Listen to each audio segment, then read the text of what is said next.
So I remember having Barbies, and I remember liking playing with them, but it wasn't until I had my own daughter that I reignited my interest in Barbies. Unfortunately, she didn't have the same interest I had in Barbies.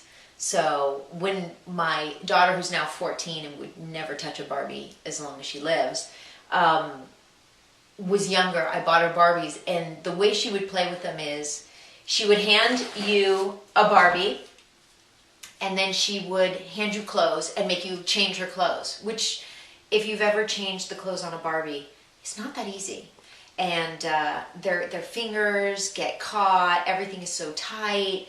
And then as soon as I would change the Barbie, I'd go, okay, all right, so here's the adventure. They're in this car, and and she'd go, no, put this on her. And she would just make me change her clothes. So after a while of this, I looked at my daughter and said, I'm not going to play Barbies with you anymore, because I don't want to just change their clothes. I want to play. I want to, I can do the adventure part of it, but I don't really just want to dress them. And she had no interest in that. And so I was never allowed to play Barbies with her again. And that was the end of that. So 10 years later, I had another daughter. And I thought, Barbies. This is the beautiful Barbie townhouse you're looking at, complete with her own Barbie car as well. And I will tell you how many times this has been played with by my 5-year-old daughter. None. Because she doesn't play with Barbies either. She started doing the same thing with the changing of the clothes. And then I said immediately, no, I will not do that. And that was when she was just done playing with Barbies with me. Although, she is only 5, so I'm thinking there are possibilities that she will come back to it. But unfortunately, I have many Barbies, and I have a couple of Kens.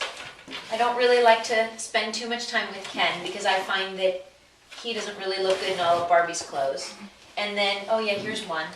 No, that's still a Barbie. And she hasn't played with them yet. But they do live here. They are part of our, existence. Me, here's the thing. Is Barbie unrealistic? Well, of course she is. But there's a whole slew of the Bratz dolls that to me are offensive. Barbie to me isn't offensive. If you, I like the idea of using them for adventures and, for play. Just dressing them up is boring to me, but I don't find, as I've gotten older, that I've ever met anyone who wasn't originally shallow and wanted to look like something she wasn't because of her own insecurities. I don't find Barbies ever propelled anybody to wanting to be Barbie. So I don't find that it's a dangerous thing, and I think it's iconic, and I think that there's nothing wrong with the icon of Barbie. I have always wanted to have her breasts, not the plastic kind. I could buy those if I wanted, but but I'm not Barbie, obviously, so I'm okay with it. I love pop art. I find pop art is my favorite kind of art. So the idea of playing with Barbies as an adult and putting it to print or to paint is fabulous. I don't think there's anything wrong with that at all.